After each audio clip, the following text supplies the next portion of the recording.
calcio, fósforo y magnesio. Sí, doctor, se observa.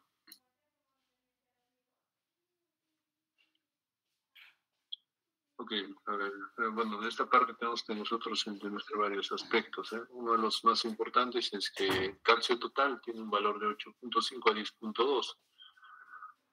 Y de todo este calcio, más del 50% está unido a proteínas, principalmente. Y estas proteínas son muy importantes, ya que la albúmina, entonces, más del 50% está unido a este calcio. El 10% está unido a otros elementos como citrato, fosfato y bicarbonato. Ahora, ¿se acuerdan ustedes cuando sacan el AGA, hay lo que se llama calcio iónico? El calcio en el AGA, ese calcio iónico normalmente representa el 40% y es la forma activa del calcio. Tomar en consideración que este calcio pues se encuentra más del 90% en el hueso, así como el fósforo. Y dentro de su fisiopatología tenemos que considerar nosotros que la hipercalcemia, digamos, es un factor muy importante. ¿En qué sentido? En que, por ejemplo, ustedes observarán que el calcio, al igual que el potasio, ¿no es cierto?, entra por vía oral y se absorbe por vía intestinal.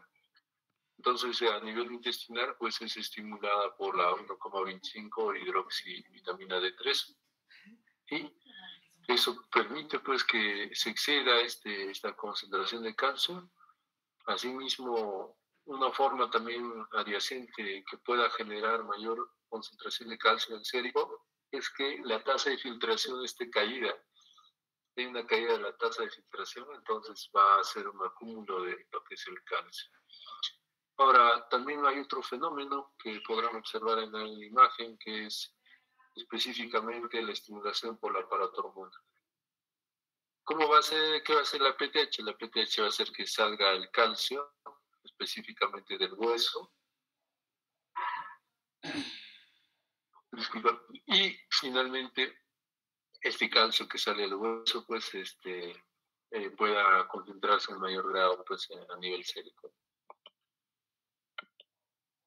Ahora, cuando hablamos del diagnóstico de hipercalcemia, son justamente esos 3 puntos que nosotros tenemos que definir, ya que principalmente, pues, en caso de lo que es la hipercalcemia, este aumento de la resorción ósea puede ser por estímulo del PTH en forma primaria, el uso de catecolaminas, litio o en caso de trasplante renal. También puede haber un exceso de hormonas tiroideas que estén generando este punto. Y también algunas neoplasias. Es más, cuando hablamos de hipercalcemia, tenemos que relacionar con neoplasias, en el sentido que aumenta mucho lo que es los receptores de la PTH y finalmente pues hay metástasis en el hueso que produce esta osteólisis. La osteólisis ósea va a generar el calcio elevado. En algunas otras condiciones podemos tener pues en caso de mieloma. Y finalmente pueden estar mediadas todas estas por citoquinas, ¿no? Ahora, ustedes tienen pues que esta resorción no seríamos características de un punto muy importante dentro de la fisiopatología. Ustedes habrán observado también que hay específicamente en los astronautas tienen que estar en movilización, por eso es que hacen ejercicio ahí fuera del planeta, ya que si no realizan ejercicio, pues ese grado de inmovilización hace que también se pierda calcio del hueso. Ahora, el aumento de la absorción intestinal puede verse pues clásicamente porque uno lo adquiere de forma exógena.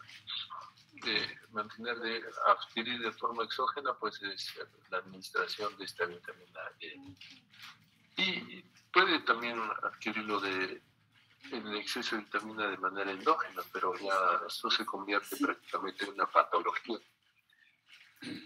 Granuloma TBC o sarcoidosis a la cabeza son los que generan este incremento de calcio a nivel sérico.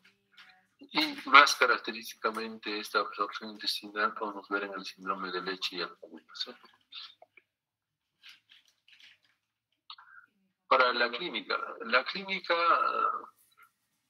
desde el punto de vista, digamos así, como quien relaciona los procesos de trastornos electrolíticos, acá a la cabeza siempre va a estar la parte cardiovascular, el acortamiento del QT, muy importante.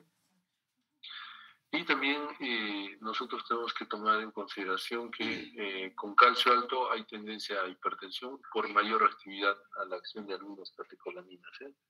Entonces el calcio alto también nos puede generar en cierto grado pues este proceso. Y normalmente pues a nivel de riñón va a haber depresión de volumen, ¿eh? Por esa pérdida de agua y sodio.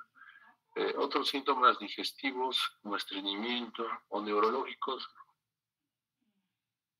confusión, letargia. En algunos casos se ve síntomas psiquiátricos también, como la depresión. Entonces, esta clínica se basa más que todo en la parte cardiovascular. Y hay que tomar en consideración con esa relación estrecha que nosotros habitualmente pues, observamos con el potasio. Calcio, potasio y magnesio en cierto grado están relacionados.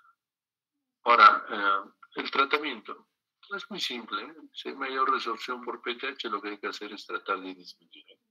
Si hay mayor retención de calcio por el daño específicamente a nivel renal, lo que se hace es mejorar esa función. Ahora, si hay mayor reabsorción por el estímulo del calcitriol, la 1,25 de 3, nosotros tenemos que tratar de bajar ese estímulo, o en este caso, pues evitar el consumo de los alimentos, o en algún sentido, pues nosotros tratar de cortar este feedback que se da para la hipercalcia. Esta disminución de entrada de calcio, más que todo, tiene que ser pues mediada por intestino y hueso. Ahora, más específicamente, ¿cómo podemos nosotros tratarlo? Por ejemplo, mayor excreción de calcio, podemos aumentar el filtrado de calcio, en este caso, reponer volumen extracelular. También podemos tener menor reabsorción tubular, podemos usar diuréticos de ASA como la furosemida, o en cierto grado la diálisis. La diálisis es muy buena para poder revertir esta excreción de calcio, pero el problema es de que a veces hay pacientes con tal grado de daño de hiperparatiroidismo que en cierto grado pues la diálisis ya tiene que ser manejada con líquidos un poco más adecuados, bajas en calcio para no generar ese hiperestímulo. También esta salida de calcio de huesos, pues nosotros podemos mejorarlo con lo que son los bifosfonatos, que lo que hacen es tratar de que el calcio sea un poquito más óptimamente absorbido y metabolizado en el hueso. Un poco más lejos es el tratamiento con biológicos como el de denosumab, en el caso de enfermedades benignas. Bueno, de la absorción intestinal de calcio, normalmente lo que hacemos nosotros es tratar de usar glucocorticoides. Acuérdense que los glucocorticoides, un efecto colateral, pues es la pérdida de mayor calciuria.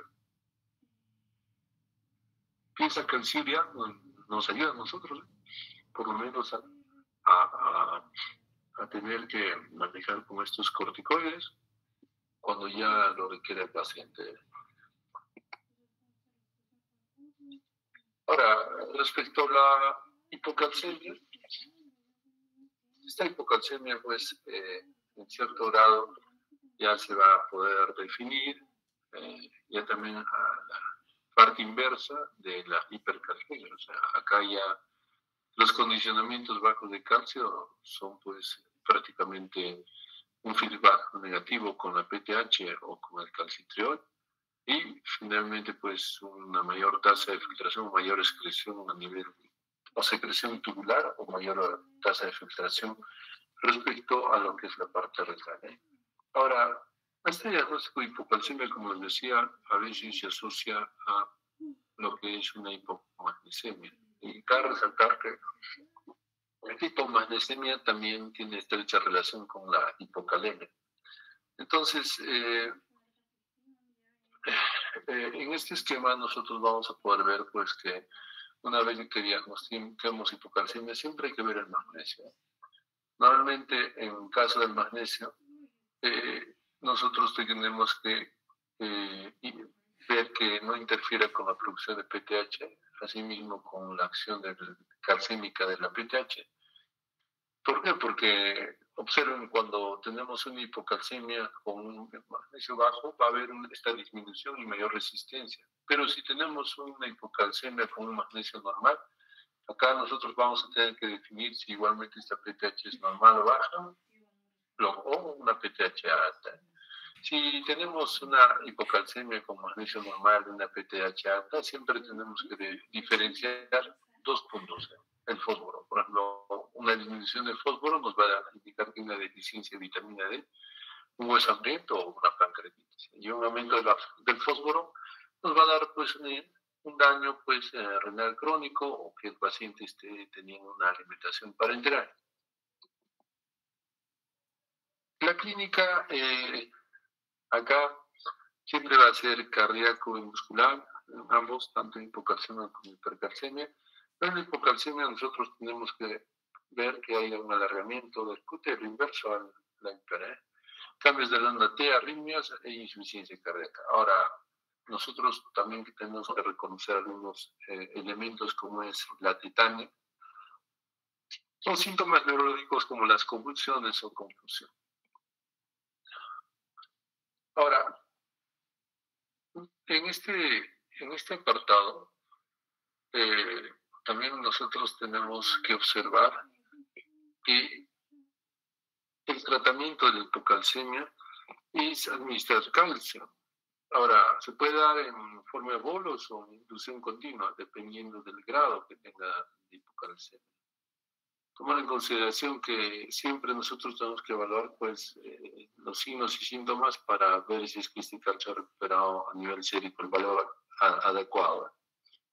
Y si persiste la hipocalcemia, miren, fíjense, siempre esa relación con magnesio. Siempre hay que tratar de llevar de la manera, de alguna manera, todo lo que es hipocalcemia e hipocalemia. ¿Por qué? Porque el magnesio es una forma también de generar pues una resistencia a la pobre lleva, que tengamos que administrar magnesio, y más aún si hay hipomagnesemia. A veces hay pacientes que necesitan tratamiento pues, crónico con vitamina D3 y lo que es la parte oral. En caso de, tenemos otro ejemplo que son las hipofosfatemias. Las hipofosfatemias tenemos que definir específicamente nosotros en el sentido, ahí está, en el sentido de que esta hipofosfatemia pues va a depender mucho de lo que es la concentración del fósforo sérico. Ahora, para ver lo que es la concentración del fósforo sérico, tenemos que tener un rango de 3 a 4.5. Estos rangos a veces pues en niños es más aumentado, rango de 5 a 6, y aquellos están en crecimiento y la demanda de fósforo es mayor. Tomar en consideración pues que en niños con una fosfatasa alcalina elevada, la concentración del fósforo pues va a reflejar específicamente el contenido a nivel extracelular. Allí va a haber un balance, como ustedes podrán observar. Ese balance tiene que darse del fósforo entre lo que es el hueso a nivel intracelular, en la excreción renal y finalmente pues la reabsorción del fósforo. Ahora, estas causas de hipofosfatemia se pueden finalmente definir pues en que la disminución de la absorción intestinal del fósforo va a ser dependiente de la falta de la vitamina D. Y el desplazamiento del fósforo al hueso normalmente puede ser por un aumento de la pH, de la PTH, y excesiva excreción renal del fósforo también puede deberse a lo que es el estímulo del factor de crecimiento fibroelástico 23. Entonces ya estamos observando pues que dentro de la fisiología nosotros podemos manejar estos dos elementos. Claro, no es tan fácil, según el gráfico parece algo más simple, pero la idea es que por lo menos nosotros tengamos que definir lo que son las causas. Sus causas, por ejemplo, tenemos cuando hay una reducción de la absorción intestinal de fósforo, puede ser secundario, por ejemplo, es lo que estamos observando, síndrome de mala absorción o falta de vitamina D, que es lo más importante en lo que viene a ser en el estímulo de la reabsorción intestinal de fósforo. También puede ser reducirse la absorción intestinal cuando nosotros administramos quelantes. Eso es lo que ocurre en los enfermos renales crónicos. Cuando tenemos un paciente que tenga pues hiperfosfatemia, lo que hacemos es dar quelantes de fósforo, el carbonato de calcio o CBLMR. ¿Para qué? Para que justamente el fósforo baje y no hiperestimule la PTH, la paratonina. Asimismo, cuando nosotros vemos una disminución de la concentración de fósforo en el suero, puede ser por un desplazamiento del espacio extra al intracelular. ¿En qué condiciones? Como ustedes han podido observar, igual que el potasio. Acá tenemos la escala respiratoria, una hiperalimentación, un hueso hambriento y finalmente pues la PTH como el factor de crecimiento fibroblástico van a disminuir la reabsorción tubular de fósforo. Esta pérdida excesiva de fósforo a veces por orina puede ser por estímulo de la PTH, por un hiperparatiroidismo. Entonces nos va a llevar a otro extremo. Entonces hay que nosotros mediar eso. Para el factor de crecimiento fibroblástico también nos va a generar que en algunos casos pues pueda ser asociado a algunos problemas, como es el raquitismo hipofosfatémico. En este caso vendría a ser pues, una enfermedad congénita. Ahora, en la clínica de la hipofosfatemia, igual que el calcio, o sea, si se observan ustedes también la parte muscular es la más afectada, como es una debilidad de insuficiencia respiratoria, como en los casos de rhabdomiólisis, hemólisis, una osteomalacia y que también tenga relación con problemas neurológicos como convulsiones y estados confusionales. ¿Cómo es el tratamiento? Hay que anticipar primeramente qué pacientes puedan estar generando pues esta patología. Lógicamente son el grupo que tiene nutrición parenteral, los alcohólicos y los pacientes que tienen cetoacidosis diabética tienen más riesgo de generar hipofosfatemia. Acá podemos dar pues fosforal 3 gramos por día, fósforo intravenoso de 2.5 a 5 miligramos por kilogramo. Y si está en diálisis, considerar pues aumentar el fósforo en el dializado. Lo cual es poco común que lo hagan, ya que dentro de los problemas de enfermedad mineralosa por PTH, la que marca mayor grado es la de alto rendimiento. Ahora, en casos de hiperfosfatemia, ustedes podrán observar pues que el fósforo va a salir del hueso con mayor estímulo, o simplemente, como siempre les digo, el fósforo no se va a eliminar por riñón, así como el potasio, el órgano per se que genera pues que haya una pérdida, en este caso se filtre lo que es el fósforo, que debe específicamente a que el riñón no esté cumpliendo su función. Entonces, eso nos va a generar futuramente el estímulo hiperparatiroideo que se... Las causas, así, para diferenciar, va a ser por incremento de aporte de fósforo, lo cual, digamos, es un poco extremo. Por ejemplo, en una causa exógena, mayor ingesta de vitamina D, o sea, no va a generar eso en o enemas con fósforo. O a nivel endógeno, que haya una destrucción celular, rhabdomiólisis, lisis tumoral o acidosis metabólica. Entonces, desde ese punto, el fósforo nos va a permitir a nosotros definir cuál es la causa. Ahora, puede haber también por una disminución de la excreción renal, claro, hemos indicado que el fósforo es uno de los elementos que elimina en su mayor parte por el riñón. Y si nosotros tenemos daño renal, pues o estamos obligados a ver el fósforo. para que podamos definir bien cuál.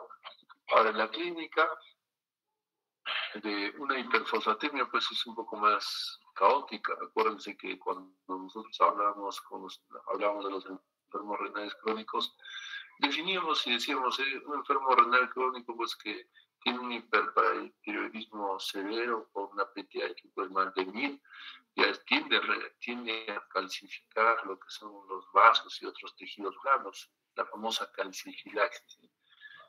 También el aumento de fósforo produce un hiperparatiroidismo secundario, que es parte de la fisiopatología del enfermo renal crónico, y también genera un aumento del factor de crecimiento fibroelástico 23.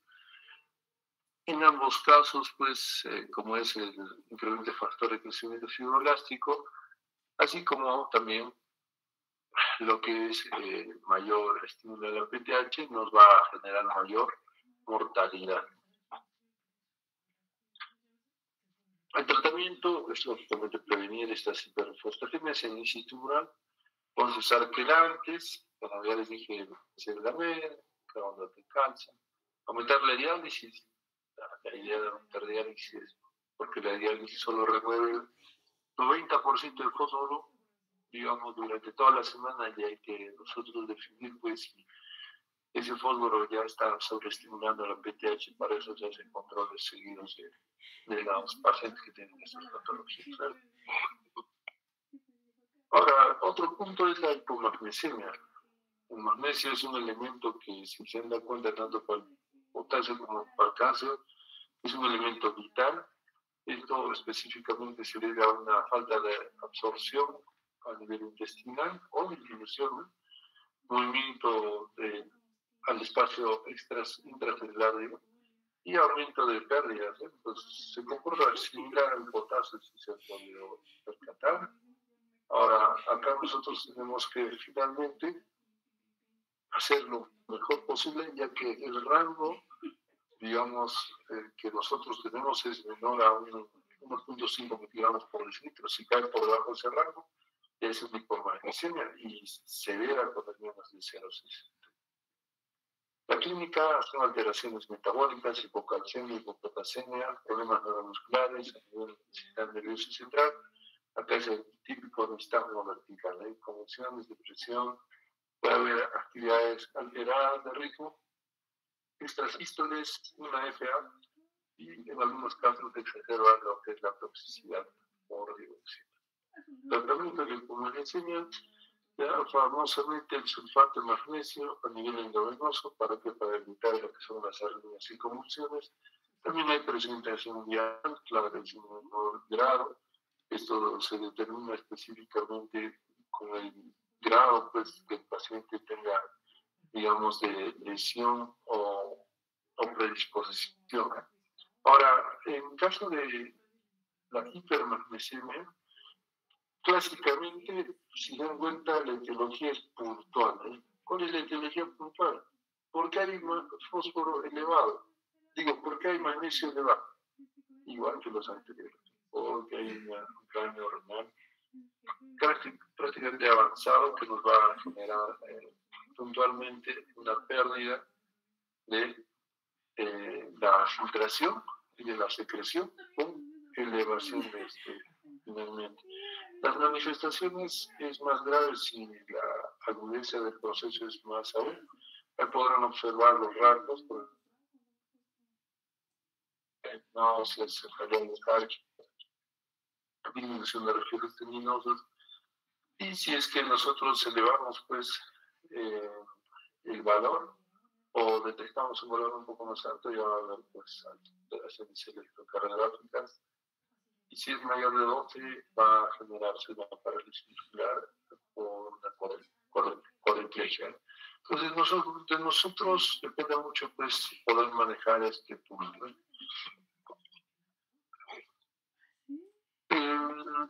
Nosotros, cuando veamos, pues, un paciente con hipermagnesemia, normalmente tenemos que tener prevención. ¿En qué población? En los enfermos renales crónicos, ellos no pueden recibir magnesio, no se absorben, lo único que hace es intoxica. En la hipermanganemia con síntomas van a poder ustedes administrar lo que es carbonato, puede ser un gliconato de calcio, que nos permita llegar a un rango por lo menos aceptable en cuanto a la posición del valor del magnesio.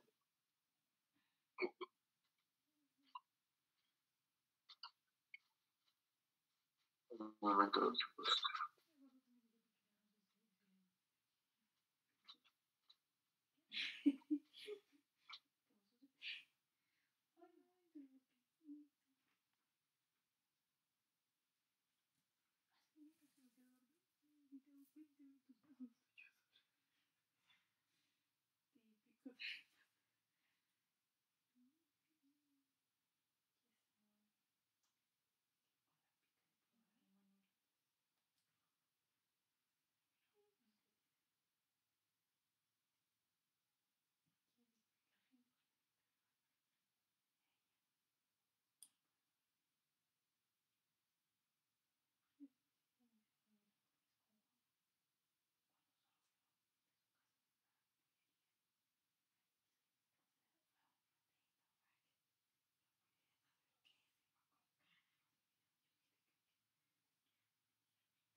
¿Los escuchan? Sí, doctor. Bien. Lo bajamos un momento.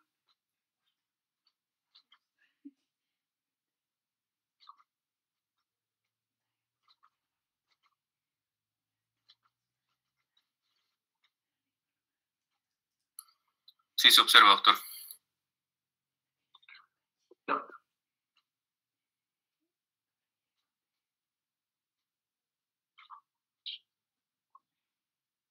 Ahora, lo más importante acá, chicos, es justamente el trastorno ácido-base. El trastorno ácido-base, ya saben, tienen que agarrar característicamente valores estandarizados. Ahí vemos el pH de 735 y 45, presión parcial de CO2, que es muy importante también. ¿Por qué? Porque a partir de eso ya nos vamos a ver si hay trastornos a nivel pulmonar, y esto se debe específicamente a un rango de 35-45.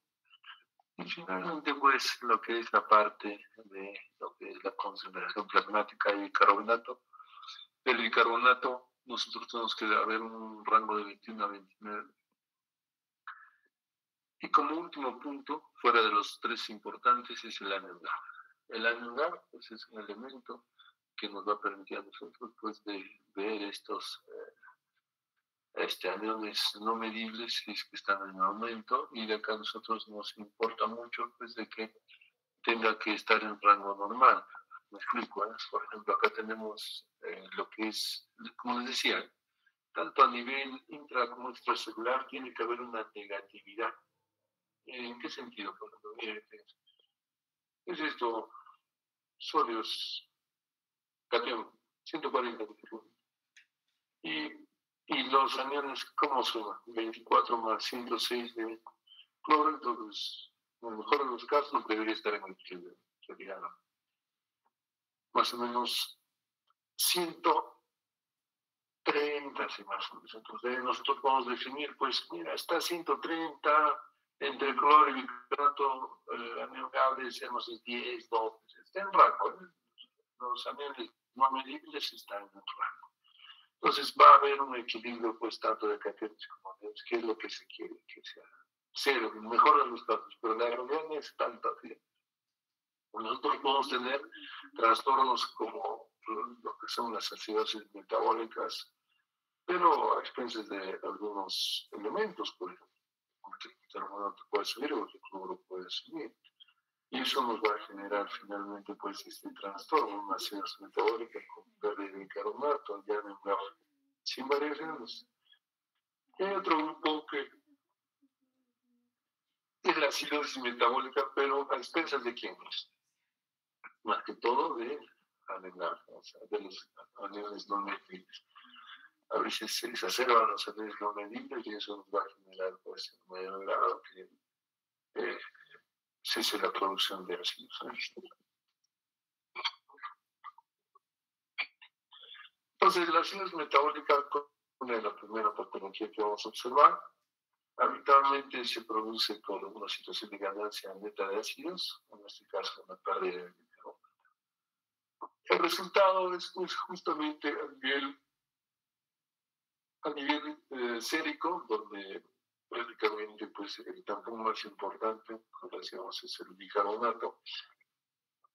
Y que nosotros pedamos bicarbonato, pues nos va a generar una acidosis metabólica, o que ganemos más ácidos nos va a generar esta patología de trastorno. Ahora, en cuanto a la acidosis metabólica con función de NADH, en este caso, nosotros tenemos que diferenciar dos puntos. El NADH, la acidosis metabólica con NADH normal, habitualmente acá se pierde primariamente lo que es el bicarbonato. El acidosis metabólica con NADH aumentado, pues acá el bicarbonato, a diferencia de este gas, entonces va a tamponar excesivos ácidos, tanto endógenos como exógenos, y el abordaje terapéutico, pues, del NADH, ácido metabólico con NADH normal, prácticamente frente a lo que se pierde, pues hay que reponerlo. Ahora, la acidosis metabólica con NADH aumentado, el único tratamiento, pues, sería reducir esa producción de ácidos, que es lo que está generando.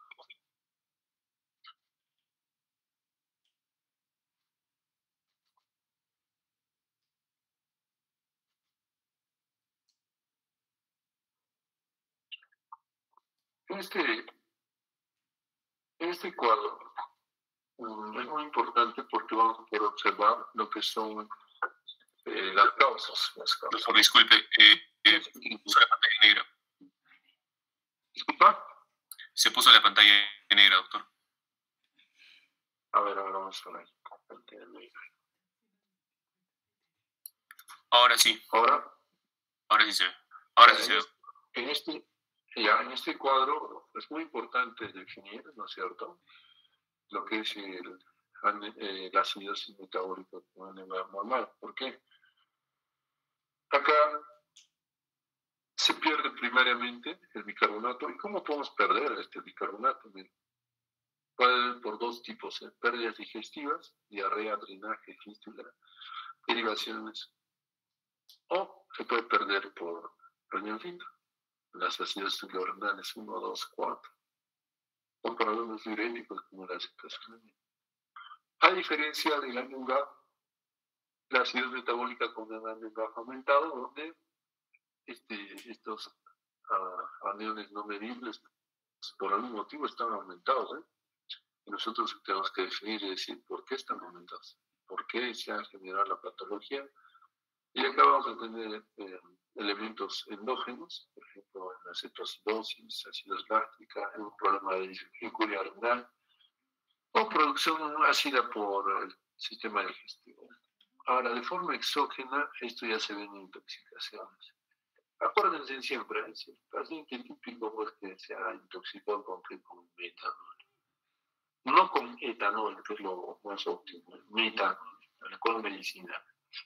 No puede ser por salicilatos, para que ustedes se acuerden, pues, el famoso paciente acidez metabólico con un GAP elevado, es pues la típica chiquilla que se trata de, por problemas psicológicos, de intoxicar con aspirina.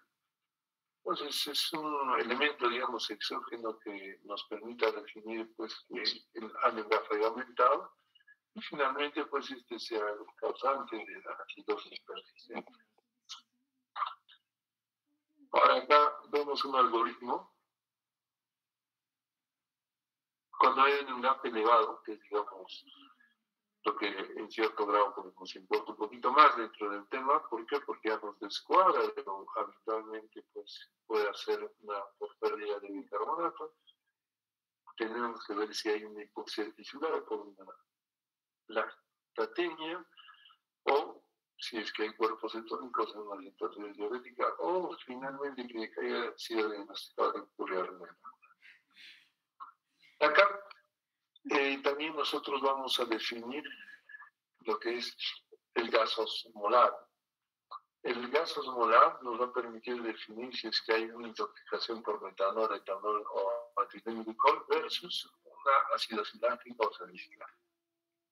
Este gas osmolar se debe definir específicamente para qué, para que nosotros pues podamos hacer esa diferencia, ya que si se han observado cuando hay un gas elevado, pues tener al paciente en un estado de cetoacidosis o acidez láctica a veces es poco frecuente. Ahora, cuando nosotros veamos cómo está dando en una acidez metabólica y no tengamos alteración, siempre hay que preguntarnos cómo está el cloro. El cloro, ¿para qué? Para que nos puedan hacer una diferenciancia y pérdidas gastrointestinales, o el cloro prácticamente negativo cuando hay pérdidas renales.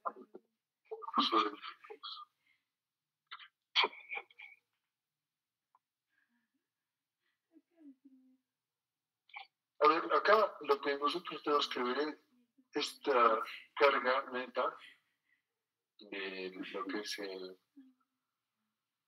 anagrafo urinario.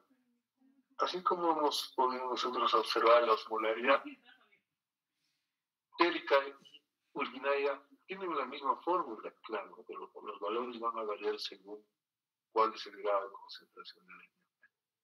Entonces, si nosotros vemos que esta carga neta o anagrafo urinario pues, es positiva, indica que el cloro urinario es mayor que el sodio y potasio urinario, va a haber una pérdida renal. Pero si el cloro es menor que el sodio o la sumatoria de sodio y potasio, hay pérdidas renales para poder nosotros diferenciar. En la acidosis láctica es típico que esta acidosis se da en pacientes críticamente enfermos. Tenemos dos tipos, la tipo A y la tipo B. En la tipo A, digamos, es se da un estado de hipoxia, en la mayoría de casos, puede ser por una insuficiencia cardíaca, una enfermedad pulmonar, anemia grave o envenenamiento, y la mortalidad prácticamente se asciende. En cambio, en la tipo B no se debe a hipoxia. Acá es porque hay una disminución del metabolismo pues, a nivel hepático o uso de vitaminas. El paciente tiene un paraneoplásico o finalmente una insuficiencia de tiamina. Las cetosis diabéticas ya saben característicamente las recortan más de 200, aumento de ácidos grasos y aumento del número de hidrogénios, por la patología que se forma. Tenemos que nosotros ver pues que este déficit genere un trastorno metabólico con alteración sensórica del paciente y por lo cual la exploración física es muy importante. Ahora, acá nosotros tenemos que definir en injuria renal qué es lo que ha pasado, porque prácticamente los ácidos se han elevado muy simple. Sabemos pues que el mecanismo que mantiene esta homeostasis es el expendio del bicarbonato. Y finalmente, pues, si es que esa experiencia de este elemento, entonces nosotros tenemos que definir al bicarbonato como un tampón, bueno, es el tampón universal, tanto de vitral como de extracelular, para que nosotros también definamos pues que si hay una acidosis tengamos que ver que siempre haya pues un elemento que lo controle, pues, el pulmón, mediante la composición respiratoria del CO2. Ahora, acá tenemos que nosotros medir el gas osmolar, como anteriormente se les indicaba, que es la osmolaridad medida menos la osmolaridad calculada. Debe ser más o menos pues menos de 10, porque si empieza a subir más de 10 estamos pensando en la intoxicación por alcohol. Esta es la famosa fórmula de la osmolaridad calculada. Entonces, nosotros cuando tenemos esta patología en sí, tenemos que definir para qué, para que no tengamos pues alteraciones posteriores. La clínica de la acidez metabólica, como ya hemos estado observando, hiperpotasemia, depresión de potasio por pérdida urinaria, hay también efectos metabólicos del calcio, fósforo y magnesio, si se mantiene en el tiempo, esta acidosis, como es aumento de la glucosa, hipercalciuria, osteoporosis, o efectos sobre algunas glándulas, como la hipersecreción gástrica, náuseas, vómitos. Hay también efectos sobre el sistema nervioso, como es el estupor y coma. Pero a nivel ventilatorio, pues lo que resalta es la famosa respiración curso. ¿Qué datos de gravedad en una acidosis deben de tener? Muy simple, cuando el pH es menor a 7.1, cuando el bicarbonato es menor de 8 o el pH2 menor de 15. En este caso, pues, el paciente está al límite de compensación respiratoria. Y nosotros tenemos que finalmente tratar de ver que si nuestro pulmoncito está capacitado para poder revertir el tratamiento. Primeramente es detener la producción de hidrogenado. En el caso de la diabetes hay que controlar pues, lo que es la glucosa. En el caso de la lactoacidosis hay que controlar los estados de hipoperfusión. Hay que reducir la PCO2 en caso de una PCO2 alta, lo que se hace normalmente es hiperventilar comúnmente. El tratamiento también va a consistir en aumentar la producción de este bicarbonato, así como del endógeno y el exógeno, para mantener la homeostasis de potasio.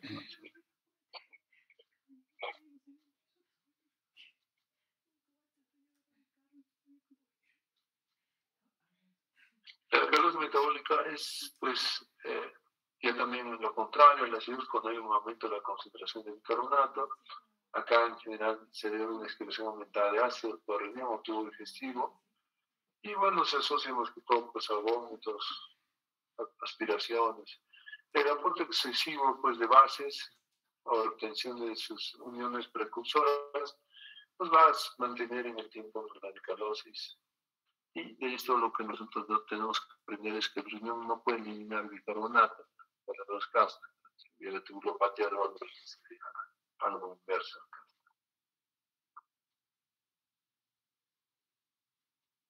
¿Se nota? Chicos. Cierto, sí se ve, doctor. Aunque de la etiología, lo primero que vamos a ver en caso de la alcalosis es pérdida de hidrogeniones. Fíjense que la intestinal es muy importante. Cuando hay exceso de bicarbonato, en este caso es por transfusiones, aunque el citrato es parte de la sangre y es casi similar al bicarbonato, por eso es que tiende a una alcalosis metabólica o excesiva administración de bicarbonato. En síndrome de leche alcalinos también puede encontrarse. Esta alcalosis por contracción de volumen siempre va a generar pérdida de cloro y de sodio, y para lo cual nosotros tenemos que ver que una alcalosis metabólica por contracción de volumen puede definirse también. La clínica es secundaria a la deshidratación, como escalado, mareo, hipoxia, letargia, hipercapnia, o secundarias a la disminución de calcio, fósforo y magnesio. Acá siempre va a resaltar la edema muscular, irritabilidad, arritmias. ya que los síntomas normalmente pueden llevar también a la hipoventilación. Entonces, la alcohol metabólica por hipoventilación también es inadecuada. Pueden ser que los pacientes que respiran muy suave. La compensación que debe de tener en todo sentido cualquier alcalosis siempre, o cualquier trastorno metabólico, siempre tiene que ser por una compensación a nivel respiratorio. Entonces, acá nosotros tenemos que tener una relación. Por cada incremento de bicarbonato de 1 miliequivalente por litro, la presión debe de aumentar 0.7 mililitros de mercurio. Entonces, esta compensación respiratoria, normalmente pues que nosotros deberíamos de tener con mayor detención, no será necesario. Entonces, la compensación renal tiene que generarse cuando exista un aumento de eliminación de bicarbonato por orina. Si no hay esa, digamos, forma de determinar, pues no se tendría que compensar desde ese punto. Asimismo, últimamente la secreción tubular distal normalmente se debe a una actividad de clorobicarbonato en el colector, y esta depresión severa, pues el cloro inhibe el intercambio, por lo tanto hay mayor secreción de bicarbonato. Ahora, acá nosotros vamos a ver pues que lo más adecuado es que esta compensación de alcalosis metabólica tenga mecanismos óptimos para el transporte, la secreción del bicarbonato tubular. ¿Y qué nos va a ayudar a nosotros? Por ejemplo, acá tenemos dos bombas, una contracorriente de bicarbonato cloro, y acá tenemos un canal dependiente de energía, como es el hidrógeno ATPase. Entonces nosotros podemos observar pues que mediante esto, para tener una compensación renal de alcalosis, este mecanismo tiene que ser muy importante, ya que vamos a poder nosotros finalmente definir cuál es el tratamiento. Reponer cloro, a veces reponer mucho cloruro de sodio nos da hipercloremes, o también puede ser pues eliminar el bicarbonato para que nosotros podamos tener un pH óptimo, con acetazolamida o diálisis. En cualquier caso, siempre hay que reponer, ya me refiero a la relación potasio-magnesio. Cuando hay alcalosis metabólica, reponer potasio y magnesio. Y corregir la base subyacente con cloruro al 0.9, que se da en la mayoría de casos.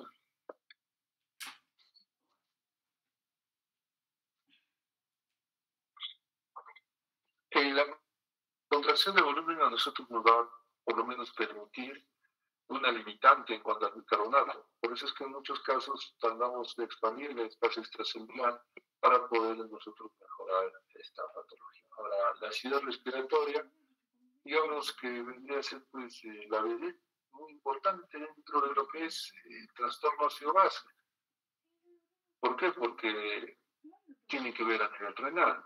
Pero en estados de acidez respiratoria nosotros tenemos que finalmente ver esa compensación metabólica. Entonces, acá, chicos, en lo que es acidez respiratoria y respiratoria, no les voy a poner el examen para que no se confundan, ya que el objetivo más importante en cuanto a lo que es, digamos, el manejo a nivel renal tiene que ver con todo lo metabólico. Ahora, te dirán, doctor, pero siempre debe haber una relación. Si hay relaciones específicamente que se derivan de la fórmula universal que se da a nivel sanguíneo. ¿Cuál es esa fórmula universal que se da a nivel sanguíneo? Es el famoso agua más CO2, que se transforma en bicarbonato más hidrogeniones, y lo cual puede transmutarse en lo que es prácticamente una reacción inversa, o sea, esa conversión que se da para poder nosotros definir específicamente la cantidad de ácidos que se tiene, o la cantidad de ácidos en este caso hidrogeniones, o la cantidad de bicarbonato que se tiene, mediante lo que es la relación riñón-pulmón. ¿Has llegado? ¿Estás ahí? Sí, doctor.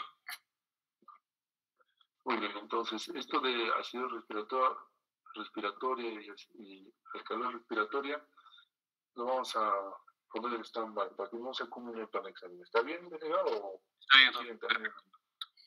Más que todo nos vamos a enfocar en las partes metabólicas, ¿ya? Sí, acidosis y alcalosis metabólica, doctor. Exacto, ¿ya? Porque ya creo que este fin de semana es pues el examen, ¿no es cierto? Sí, doctor, el viernes 13. Ok, ok. Excelente. Ya, a ver. Muy bien, entonces vamos a hacer unos pequeños ejercicios.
Ahí están ahí, chicos. Sí, doctor. No, bueno.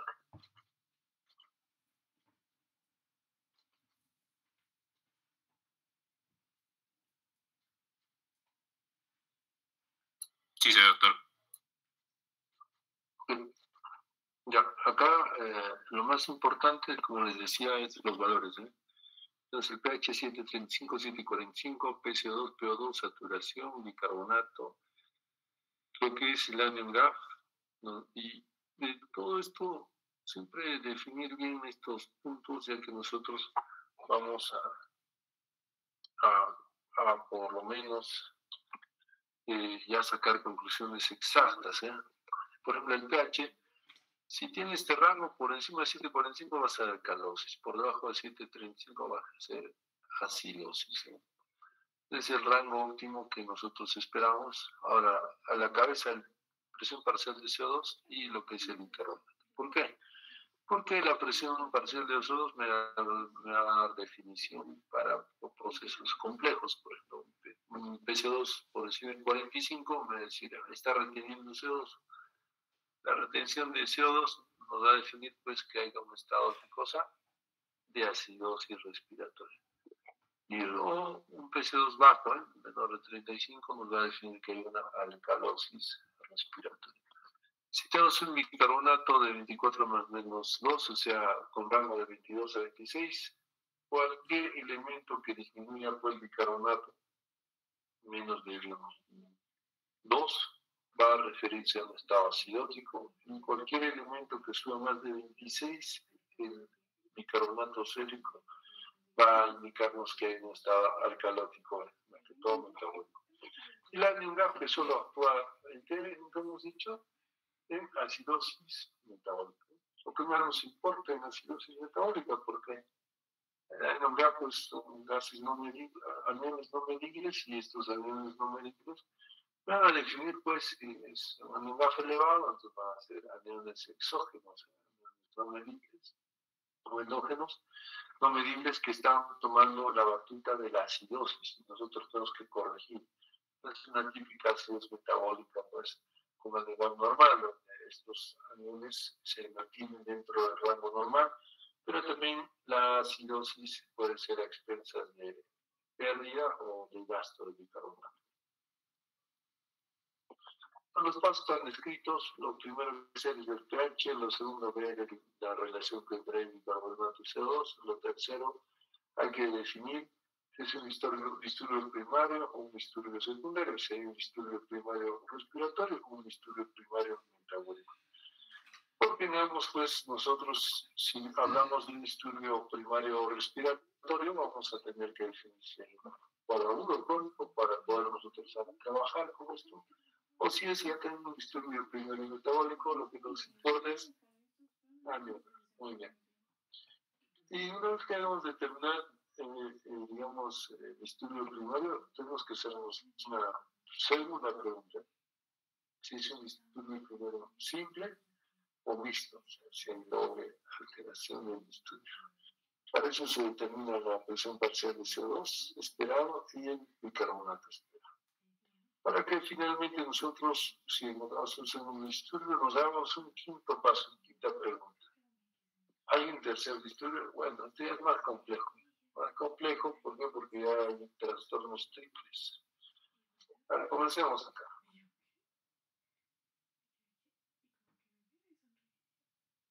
En caso del primer paso, el pH, podemos tener dos puntos, una acidemia o una alcalemia. Ahora, si tenemos el pH que determina una acidemia y una alcalemia, habitualmente en algunas bibliografías se indica que si el pH está, hay un trastorno, digamos, metabólico, pero si nuestro pH, mientras salga del rango, sea acidótico o alcalótico, vamos a nosotros tener mayor propensión a diagnosticar qué es lo que está ocurriendo. Pero también puede haber estados o trastornos ácido-base cuando tenemos un rango de pH normal. Así es un poco más difícil de definir bien cuál ha sido la causa del motivo que ha generado pues desbalance. Es un poco más complejo, pero nosotros nos ponemos pues estrictamente a revisar el cuadro, en algunos casos cuando está dentro del rango normal, claro, no necesariamente puede ser el centro, sino con tendencia a la alta o baja, ya no estaría significando si es tendencia a la baja, un estado de acidosis, si es tendencia al alta, un estado de alcalemia. Y también considerar que los trastornos triples habitualmente están dentro del rango normal o dentro de la eudemia. Entonces, un trastorno triple pareciera pues más irreal, es decir, uy, Dios mío, debe estar al extremo el pH, muy acidótico o muy alcalino, falso. En eudemia a veces encontramos los trastornos mixtos o triples, por lo cual nosotros tenemos que definir, pues, como el segundo paso, si llegar a ser un pH alto, alcalosis, pH bajo, acidosis. El segundo paso es ver si es un disturbio, pues, metabólico o respiratorio primario, para lo cual nos vamos a dar algunos pequeños, digamos, tablitas para razonar. Por ejemplo, si nosotros tenemos un pH, en este caso, bajo, 7.36, lo más esperable es cuando hay un pH bajo, entonces la relación con el bicarbonato, si es el mismo bicarbonato bajo, entonces el primer trastorno sería una acidosis metabólica. Muy bien. Pero también, si nosotros tenemos un pH bajo con un pH2 elevado, vamos a tener lo que se llama una acidosis respiratoria. Ahora vayamos a la inversa. Si en la alcalemia se observa,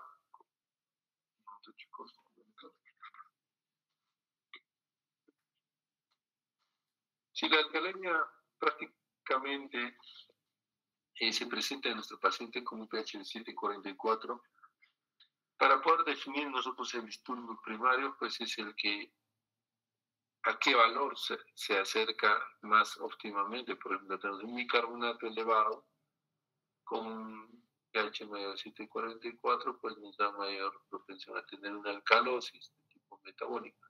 O a diferencia, una pH2 baja nos va a dar, pues, con un pH alto, una alcalosis respiratoria. Entonces, el trastorno primero será aquel que coincida con el aumento o disminución del pH. Muy simple, es fácil de definir. Ahora, el problema está si el pH es normal, o si el pH2 y el bicarbonato coinciden con un sentido de cambio del pH. Acá hay que ver nosotros lo que son los excesos de base. ¿Ok? Entonces, el pH normal y están dándonos una solución. Hay que ver excesos de base para determinar, pues, si este excesos de base nos va a generar, pues, un estado de acidosis. Por ejemplo, si tenemos la condición del trastorno primario ya con un pH normal, entonces lo que hacemos es excesos de base. Si los excesos de base están menor a -2, entonces es clara tendencia a una acidosis. Entonces ahí ya nos va a estar diferenciando el estado acidoso. Pero si tenemos exceso de base mayor a +2, entonces nos va a indicar que hay una tendencia a alcalosis metabólica. Acá tenemos el figurama. Entonces, pH bajo, acidosis. pH alto, alcalosis. Tengo pH alto, digo bajo, acidosis más un bicarbonato bajo, acidosis metabólica.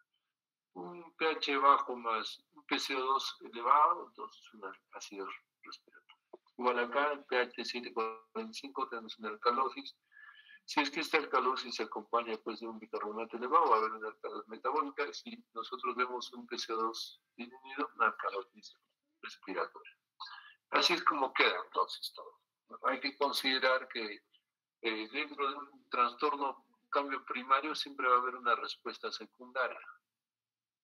Para muchos de ustedes dirán, doctor, ¿y si la respuesta secundaria no basta para el cambio primario?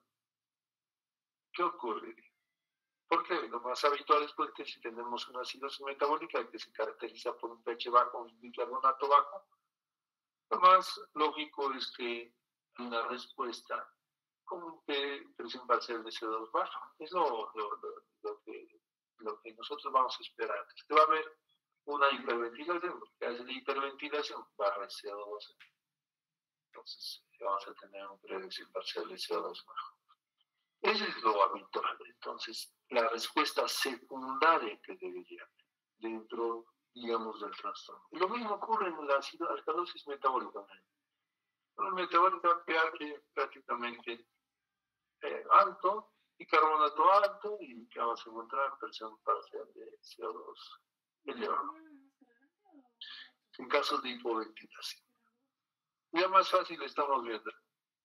Doctor, entonces el trastorno primario, el trastorno secundario. Ahora, acá sí ya es un poco más de nivel en lo que es alcalosis y acidosis respiratoria. En acidosis respiratoria, como decíamos, pH bajo, metanil bicarbonato alto, esperante. Entonces, ¿qué se esperaba después de que aumente el bicarbonato? Y en alcalosis respiratorio, la inversa, aumenta el pH bajo, presión de CO2, disminución del bicarbonato. Ahora, ¿cómo ustedes van a entender que se instala el trastorno o secundario? Porque nosotros acá solo estamos viendo cambio primario y una respuesta secundaria. Pero ¿qué pasaría si la respuesta no es óptima? Ahí nos pondríamos a pensar pues que ese pulmón no está bien. Si tengo un daño metabólico o un trastorno metabólico a nivel renal, la realidad es que el pulmón puede ayudar, pero si, digamos, no ayuda el pulmón, ¿qué estaremos indicando? Ese pulmón ya estaba enfermo antes. Entonces, el trastorno secundario probablemente depende mucho de las condiciones del órgano que va a ser compensado. Me explico, ¿eh? Si tengo un paciente pues que tenga una acidosis respiratoria, y lo que yo espero pues es que haya mayor bicarbonato en el plasma, pero de pronto tengo pues un paciente que tiene enfermedad renal crónica. A mí si tiene enfermedad renal crónica no me va a concentrar CO2, bicarbonato en el plasma. No va a poder. ¿Por qué? Muy simple, pues porque ya ese riñón no funciona, no recicla ni el bicarbonato. Ustedes dirán, doctor, entonces, ¿cómo se llama? Justamente viene esa palabrita clásica. Si está compensado o no está compensado. ¿Ok? Entonces, vamos a tener una acidosis respiratoria a expensas de la respuesta del bicarbonato para que nos genere pues esta pequeña palabrita que se llama compensado o descompensado. Para hablar de compensado, no debe salir de los rangos normales de pH. Y finalmente, pues nosotros podemos definir este trastorno como secundario. Ahora, antes de definir pues el trastorno secundario, nos hacemos dos preguntas. Con el trastorno primario respiratorio tengo que definir si es agudo crónico. ¿Por qué? Porque ya hay tablas para diferenciar la respuesta habitual que deberíamos de tener que indicar. Ahora, si el trastorno primario es metabólica, ya como les decía, tienen que definir si tipo de anemia, cuánto está calculándose. Ahí está. Bueno, si el disturbio primario es respiratorio, entonces yo tengo que definir si es agudo o crónico. ¿Por qué? Si es agudo, va a haber grandes cambios de CO2 y produce grandes cambios de pH. ¿Por qué? Porque si ese pulmón pues ya está normal, o sea, está repotenciado, va a haber cambios extremos cuando nosotros tenemos la doxa. En cambio, cuando es crónico, prácticamente en mayores cantidades de horas va a haber grandes cambios en PCO2, pero en negativo. ¿Por qué? Porque esto no va a ser tan extenso para poder generar cambios en el pH. Ahora, si el disturbio primario es metabólico, de cajón, aneugaf. ¿Cómo se saca el aneugaf? Cloro menos, o sea, cationes menos aniones. Así de simple. ¿Por qué? Porque tiene que ser cero entre ambos. O sea, el total de cationes menos el total de aniones tiene que ser igual a cero. Pero acá sale pues un 10, 11 o 12, que indica que estaba generándose pues un estado de compensación para poder nosotros no elevar este anemia. Pero en este caso del anemia también hay que definir pues que la albúmina tiene mucha relevancia. ¿Por qué? Porque en un anemia que prácticamente disminuye a 2.5 miliequivalentes por litro, va a ser expensas de cada gramo que disminuye la albuminina, por debajo de 4. De 3 ya va a ser el doble, de 2 el triple, y finalmente pues pueda generarse pues esta mala lectura.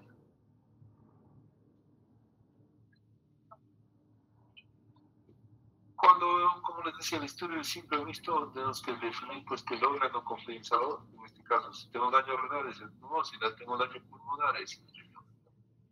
¿En qué se debe definir? Determinar la presión parcial de CO2 esperando el bicarbonato esperado. Y hay tablas que nos van a hacer este tipo de relación. Por ejemplo, en una acidosis metabólica, para poder compensar la PCO2, la PCO2 en una acidosis metabólica debe ser, pues, bicarbonato por 1.5 más 8 más menos 2. Debe estar dentro de ese rango nuestro PCO2 cuando tengamos una acidosis metabólica. Va el mismo concepto. Si nuestro PCO2 pues, no está en el rango normal, que es de 24 más menos 4, entonces decimos, si está bajo es porque tiene la alcalosis. Si está alto es porque tiene la acidosis. Entonces, una presión parcial de CO2 pues ya nos marca un estado diferente, un trastorno secundario, por lo cual nosotros pues tenemos que finalmente ver en algunas condiciones, por ejemplo, la condición de acidosis respiratoria, la condición del calor respiratorio, es decir, si es algo crónico, uno pues el manejo, el rango de cambio pues es más corto a la de crónico. Entonces nosotros tenemos que ver, por ejemplo, hasta si hay un trastorno triple. Bueno, para ver un trastorno triple hay que primeramente pensarlo cuando el año GAF está más de 20. Entonces, en un año GAF más de 20 no solamente son los gases no medibles de prestación de gases. Ahora, cuando ustedes pues tengan este pequeño caso, por ejemplo, una mujer de 55 años con antecedentes de diabetes, ingreso de emergencia, dolor abdominal, alteración, todo pues es prácticamente un condicionamiento que tenemos que saber en qué nos estamos metiendo. Pero lo que más nos importa es un signo alarma, un PC de 7.1. Un PC2, wow, normales rangos 40 más menos 4, aquí está superado, está 70. El bicarbonato está también super alto, el rango normal es 24 más menos 4, no, claro, De 22. PC2 es 40 más menos 4, y de bicarbonato es 24. Dime, delegado. No, doctor, solo le decía que el valor de bicarbonato es de 22 a 26 según la tablita. Perdón. Sí. Estábamos ahí confundiendo. Pues para que ustedes representen el valor, pues vemos primero un pH extremo, PCO2 ya es muy extremo, 40 más menos 4, el bicarbonato de 24 más menos 4. El sodio, tendencia a la baja, y cloro, pues más o menos dentro del rango. Y te dice, ¿cuál es el trastorno de base? Así sin ver, uno dice, doctor, yo estoy en acidosis. ¿Quién más está en acidosis? Uy, también está en acidosis, ¿no es cierto? Y mi bicarbonato está también en acidosis. Doble acidosis, así directa. Entonces digo, ¿cuál será el primario? ¿Cuál será el trastorno primario? ¿Cuál será el trastorno secundario? Si hay un trastorno triple. Si es una acidosis metabólica, ¿nos importa qué cosa? El año GAF. El año GAF. Si es una acidosis respiratoria, ¿qué nos importa? Si es agudo crónico, Así de simple. Pues lo que hacemos nosotros, pues, primer paso, ya determinados que es así. ¿Qué estudio es el primario? Metabólico o respiratorio. A la cabeza, el bicarbonato coincide con la disminución pH, ¿no es cierto? Entonces acá vamos a tomarlo como primo al metabólico. Entonces vamos a tener una acidosis metabólica. Si tenemos una acidosis metabólica, tenemos que medir ¿qué cosa? Año GAF. El año GAF se suma pues el sodio, todos los cationes menos los elementos. Nos da 26. Año GAF elevado. ¿Qué nos quiere decir un año GAF elevado? que haya aniones no medibles en su cabecita. O sea, ahí se ponen pues la loquita que se toma aspirina, ¿no es cierto? La loquita que se toma alcohol etílico, o al paciente que tiene cetoacidosis diabética, o el que tiene acidosis láctica. Ya de cajón, así tienen que pensarlo directamente. Entonces ahí nosotros vamos a catalogar que es una acidosis metabólica que más de 12. Ahora, este disturbio es primario o mixto, entonces ahí utilizamos nuestras tablas famosas para ver. Nosotros observamos el PCO2, ¿cuánto debería ser? Dicen que un PCO2, pues, del grado que tiene esta acidosis, debe ser de 15 a 19. Entonces, nosotros, ¿cuánto nos sale acá? ¿Cuánto sería 15 a 19? ¿Y cuánto es el rango normal de PCO2, chicos?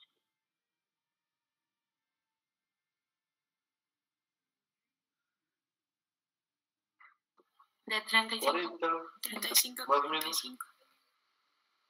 ¿Cuánto es el rango, chicos?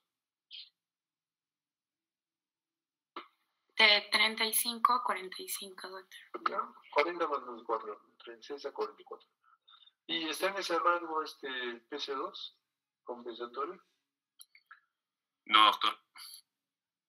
No está en ese rango. Como nos dice, no está en el rango habitual. Como no está en el rango, entonces va a haber un trastorno secundario. Que va a haber una acidosis respiratoria. El diagnóstico va a ser una acidosis metabólica con un amilaje elevado, descompensado con una acidez respiratoria. ¿Por qué? Porque prácticamente no está en rango óptimo, no está en rango esperable. Se ha profundizado mucho el cuadro. Y hay que ver si hay un tercer disturbio. Bueno, si no creo que les pido a ustedes, chicos, hay que practicar unas cosas. Entonces, acá, por ejemplo, si hay un trastorno, digamos, un tercer disturbio, tenemos que nosotros definir cuál es la causa. Para eso tenemos que hacer, por lo menos, lo que es el bicarbonato corregido.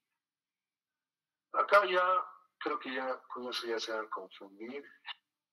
El tercer disturbio, ya nosotros vamos a tener que ver con el bicarbonato corregido. Para el bicarbonato corregido, nosotros tenemos que definir específicamente, a veces, en este caso, a ver, alguien podría decirme, vamos a retroceder, vamos a preguntarles una cosita. A ver, así simple nomás. A ver, si tenemos ahí el PC2 del 75, ¿qué significa eso? Con un pH de 7 puntos. Que estábamos hiperventilando, no, estamos reteniendo CO2. ¿Ya? ¿Y qué necesitamos para diferenciar entre bicarbonato y PC2?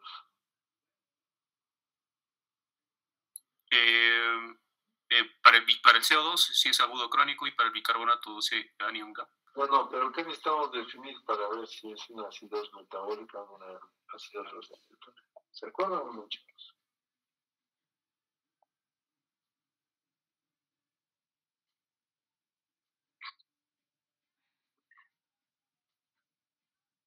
¿Qué necesitamos?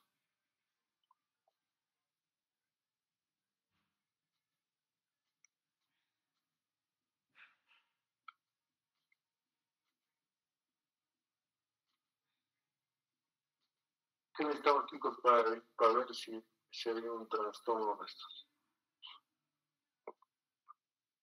Sacar el PCO2 corregido, doctor.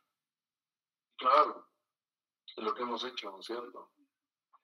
El PC2 corregido. ¿Y es acorde o no es acorde? No es acorde, ¿no es cierto? Ahora, fíjense acá, miren. ¿Cómo nosotros podemos calcular el bicarbonato corregido? El bicarbonato corregido tiene que específicamente deberse a que en ciertos casos, como tenemos las acidosis metabólicas en un grado elevado, que estos gases no medibles pues podrían estar alterando lo que es el bicarbonato. Entonces, este bicarbonato corregido nosotros podemos definir, por ejemplo, por esta fórmula: bicarbonato más NaOH negro. ¿Cuánto era el NaOH negro, paciente? Era de 26, doctor. ¿Cuánto era? 26. Chequen a ver. 26. 26 menos 12.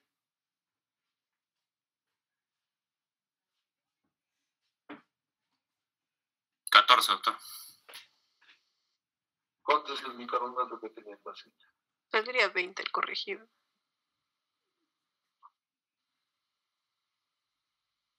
El 20. Entonces, si sale 20, ¿qué nos indica?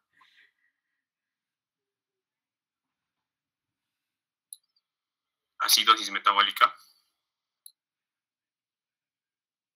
Pero, ¿qué tipo de acidosis metabólica?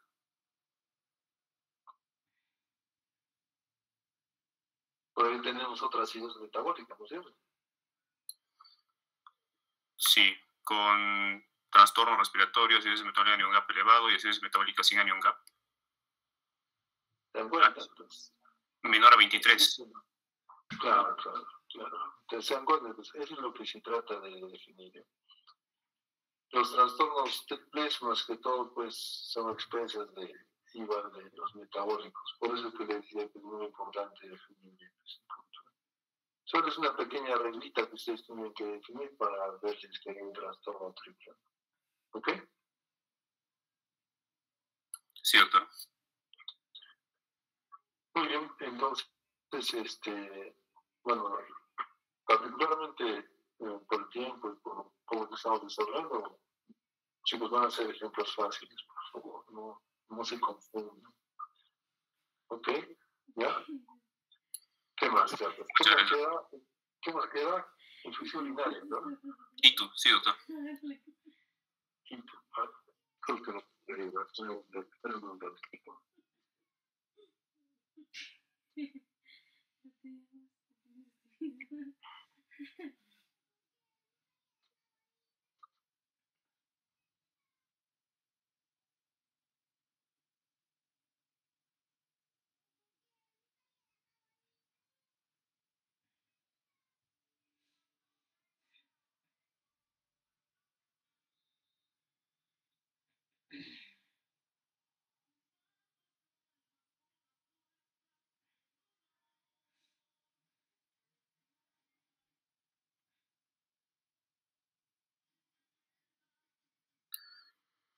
Doctor, más bien el día martes, o sea, el día de mañana que tenemos clase, y que tenemos clases normal, digamos, en Coyana, ha mandado un comunicado la dirección de la escuela, del director, el nuevo director, que es el doctor Sarmiento, indicando que el día martes no hay labores. Entonces tendríamos que hacerlo virtual también, doctor.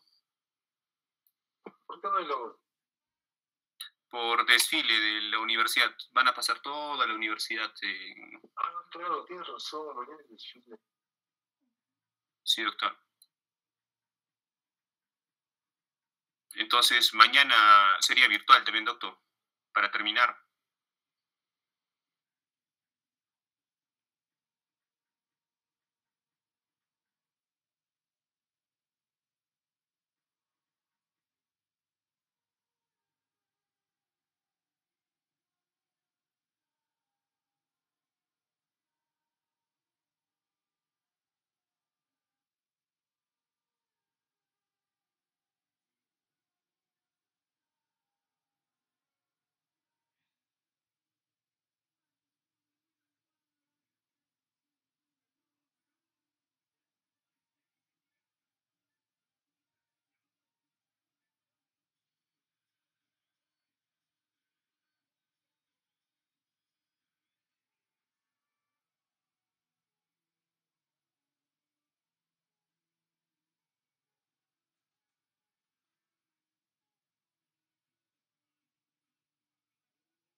Ok, chicos, no lo traje lo que es insuficiencia urinaria. Mañana ya lo continuamos, virtual, ¿ya? Ya, doctor, entonces en el horario de clases regulares, o sea, de 4 a 6. Sí, yo creo que sí, me llamas media hora.